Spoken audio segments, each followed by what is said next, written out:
Guys, what is up? Welcome to another episode of Maximilian Must Know. Today is going to be a quick take on a new fragrance from the House of Aether Arts. This is a house that I did a scent safari on in 2016 and really fell in love with them. They were one of my favorite houses that I discovered in that year. Quality fragrances, lots of different types of fragrances. They're oil-based perfumes created by Amber Jobin, and what's cool about her house as well is she usually does a fragrance every year to commemorate the Burning Man Festival. I find it to be one of the best indie houses out there, and in my opinion, super underappreciated in the YouTube community. Amber recently introduced a fragrance called Pince Nez that I was fortunate enough to receive a sample of, and it's described as a steampunk fougere, a modern twist on a Victorian eau de cologne.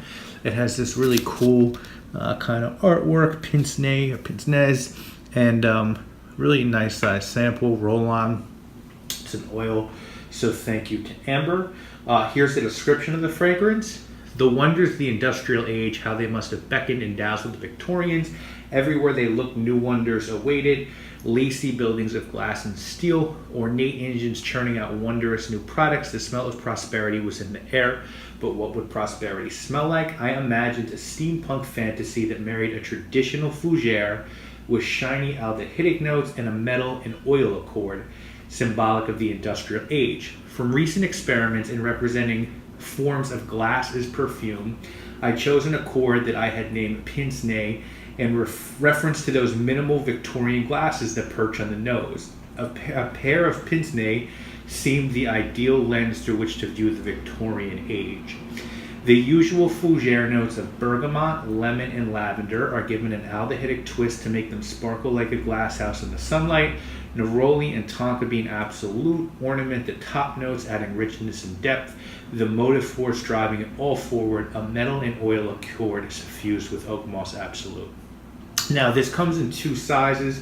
You can get a 5.5 ml for $58 or a 9 ml for $109. Now, I think it's pretty well known that I'm not a fan of oil-based fragrances. I just feel like I always apply them wrong and they don't project on me the way alcohol-based ones do. But this is really one of the few, possibly only houses that I don't really care because the fragrances, for me, I feel like are just so well done and they do perform really well. And I've tested this one for a couple of days. It's not a full review here at all. I'm just going to give you my quick take on it. And right off the bat, I recognize this as a powdery fougere. It's what I like about this fragrance, that barbershop type scent that has like that dandyish, regal, like Victorian smell to it. And if you like that type of scent, like that Casanova by Histoire de Parfum, those type of fragrances, this one will undoubtedly please you. It smells good. The powder factor here is through the roof. If you like powdery fragrances, this one will really get you, I think. I am a big fan of powdery fragrances. What this one really reminds me of is some of the real old school barbershop scents, like Clubman, really stuff even like that. Pierre Cardin Pour Monsieur, which to me smells a lot like Moss Breche by Tom Ford, discontinued from the Private Blend collection. So I dig this scent. I would wear this scent, but I wouldn't go out of my way to get this scent because I already have 5-6 fragrances in my collection that accomplishes exactly what this one does. I like this one. I think if you like barbershop powdery fragrances with musky sort of oak moss dry downs, you'll like this one as well. The letdown for me on this one, just to be very blunt here, was that I didn't get any sort of metal or oil smell in the least, nothing.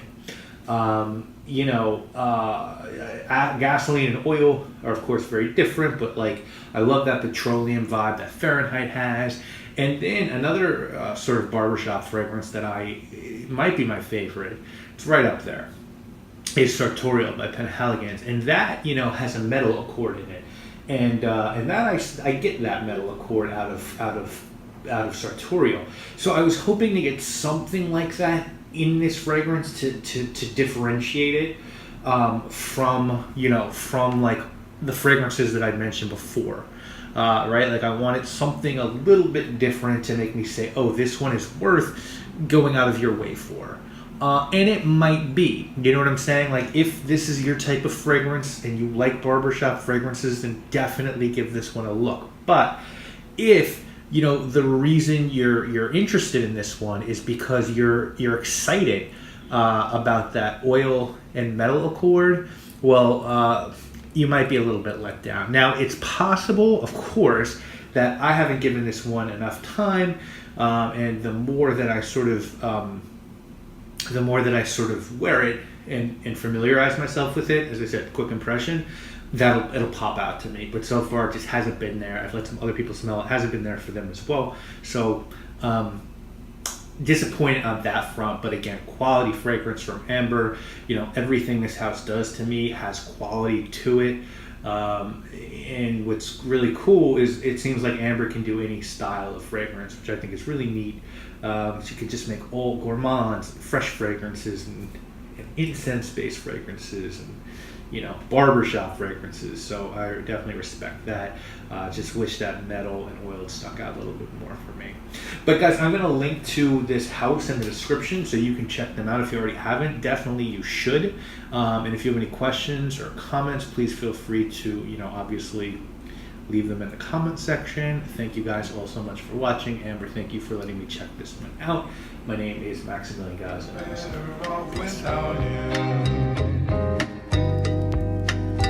Go on and cry.